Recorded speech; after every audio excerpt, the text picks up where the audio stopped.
Как вы могли уже догадаться, друзья, речь сегодня пойдет о Sega Mega Drive 2, или она же у нас будет SG800. Это версия от AliExpress, переработанная Sega Mega Drive. Очень мне понравилось, пользовался я ей уже около недели. Долго думал заказывать что-нибудь, чтобы поддерживать картриджи, потому что у меня есть несколько картриджей.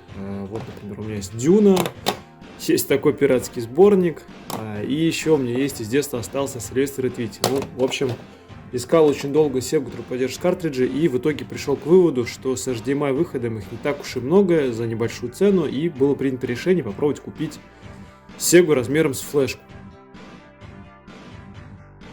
Как вот видите, она очень маленькая, с нее сложно снимать колпачок. Единственное, сейчас я его сниму, покажу вам. Вставляется она сразу напрямую в HDMI разъем вашего телевизора при желании. Можно также воспользоваться удлинителем, который шел в комплекте.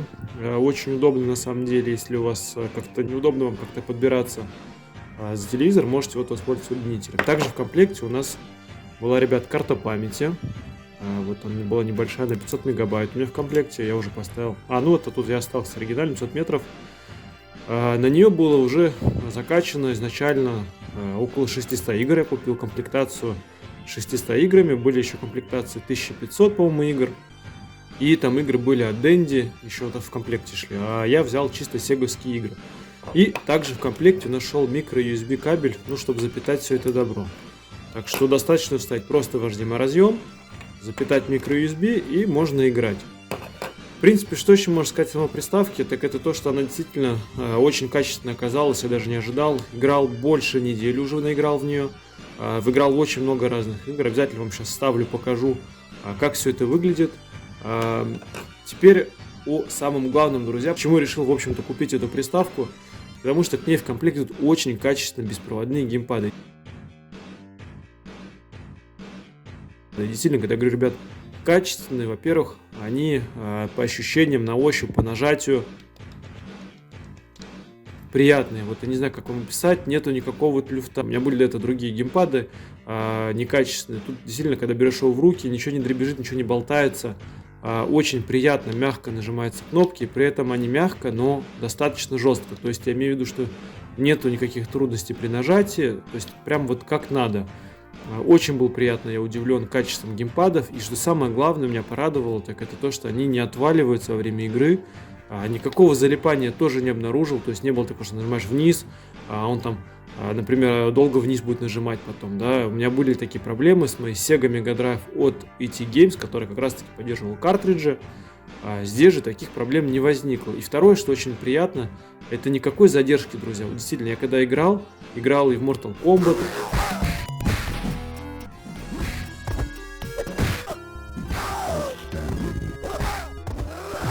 в Контру играл, и там не было никаких задержек.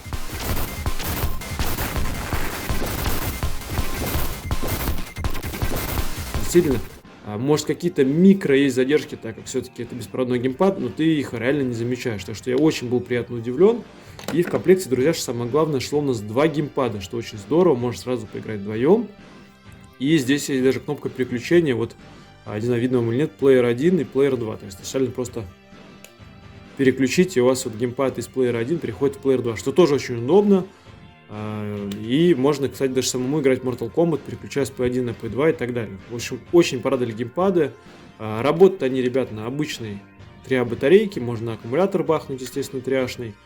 Аккумулятора, кстати, наверное, думаю, хватит надолго, потому что батарейка вот у меня уже, я говорю, на неделю играю, каждый день, наверное, где-то по часику вот наиграл. То есть уже часов 7, наверное, геймплея у меня в сумме есть. Совершенно нормально работает, ничего не село, никаких проблем не возникло. И, в общем-то, мой выбор был сделан в пользу этого стика лишь потому, что к нему шли сильно качественные геймпады. И причем, что самое тоже интересное, друзья, их есть 2 версии. Они вроде как одинаковые по железу, но пишут, что есть какие-то отличия. Есть Datafrog версия, Y2 вроде называется, есть SG800. Вроде как начинка одна и та же, прошивки друг от друга подходят между собой несовместимы. Но при этом про это писали, что никакого input лага и залипаний не было, в отличие от Datafrog, который сильно давал, пишут, то ли залипание, то ли input лаг, я уж так точно не помню. Вот, так что я очень остался доволен выбором, друзья, и действительно проиграл уже более недели. И никаких вообще нареканий не заметил. Ни в плане перегрева, ни в плане залипания кнопок. Играю я, кстати, напрямую подключив. Вот меня часто спрашивают, как я снимаю видео. Вот, например, здесь я пользуюсь своей старенькой Avermedia, который очень меня выручает. Я просто вставляю вот сюда вот стик, сразу в разъем in. Вот вам покажу, как это все будет выглядеть. Берет колпачок, здесь не сильно стоит его надевать. Сюда раз вставил в in, все. То есть здесь у меня подключается второй HDMI кабель, который выводит картинку на телевизор. И здесь у меня сразу карта памяти, на которой я пишу геймплей. Очень удобно. Просто нажимаю кнопку и сразу пишу геймплей, ребят. Так я его и записывал. И тот геймплей, который вы видите, он был снят именно с этого устройства. Таким вот способом. Кстати говоря, еще о картинке. Приставка выводит изображение в 720p. Это ее максимум. У вас есть возможность поставить широкий экран или оригинальный, 4:3.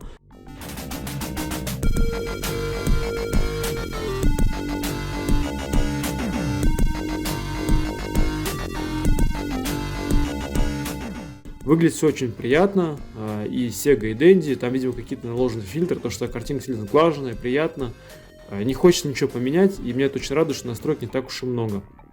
Ну и в комплекте ко всем играм шли обложки, что очень здорово. То есть, когда мы выбираем какую-то игру из списка, у них ко всем есть обложки, что очень упрощает выбор. И даже, точнее, не то, чтобы обложки, как вот здесь вот в детстве мы смотрели на такие обложки и догадывались, что же там за игра-то будет, как она будет выглядеть. Даже вот Дюна, да, например, выглядит как какой-то шутан скорее, да, а не стратегия вот, на самом деле. То здесь же они сделали нам скриншоты, то есть просто добавили каждой игре по скриншот с игры, сразу мы увидим, что же там будет такое. Ну, ребята, я думаю, разговоров достаточно. Давайте, наверное, наконец-таки покажу вам, как все это дело работает. Посмотрите на геймплей.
Handgun collected. Handgun collected.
Как вы могли только что видеть, друзья, игра работает действительно очень качественно. И сеговские игры, и дендиковские. И что мне сейчас хочется вам очень сильно показать, что вам показываю, это то, как игры отсортированы на самой приставке. Это довольно-таки необычно. У вас игры отсортированы по жанрам, причем по жанрам немного атипичным. Например, Дюна находится в жанре пазл.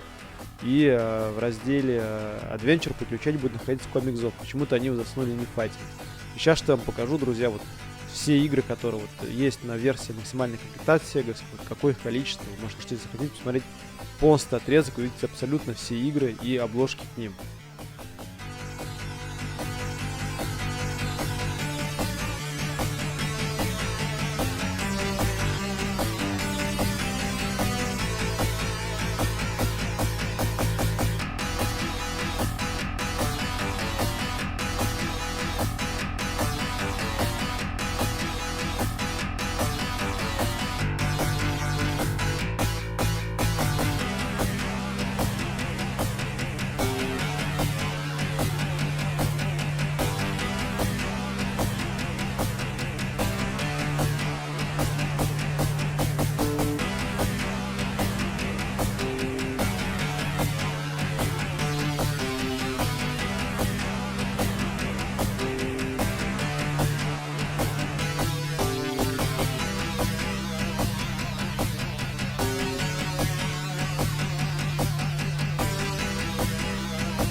Ребята, что бы мне хотелось сказать в самом конце. Действительно, устройство оказалось качественным, более чем оправдало мои ожидания. Несмотря на отсутствие возможности вставлять родные картриджи, я был очень приятно удивлен тем, как она работает, как воспроизводит и эмулирует игры.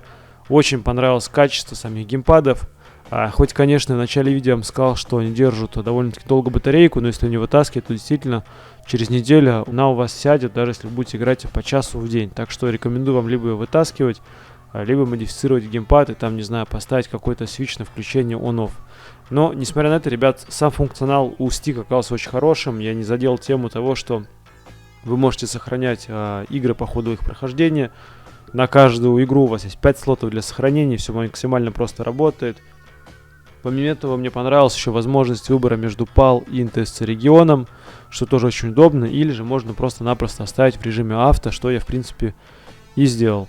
Ну и в заключение, ребята, еще добавить можно, что действительно хорошая возможность есть добавление своих личных ромов, хоть и без обложки, но всегда можешь найти любые ромы и скинуть их на приставку. То есть не обязательно качать ромы в определенном формате ZMD. В принципе, на форуме 4PDA можно найти это, но вы можете, то есть, раздобыть любые ромы, которые вы желаете, bin или классический NES формат, и они также будут работать без каких-либо проблем.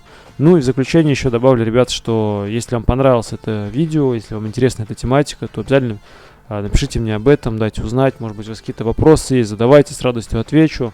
И, ребят, до скорых встреч, и спасибо всем за просмотр.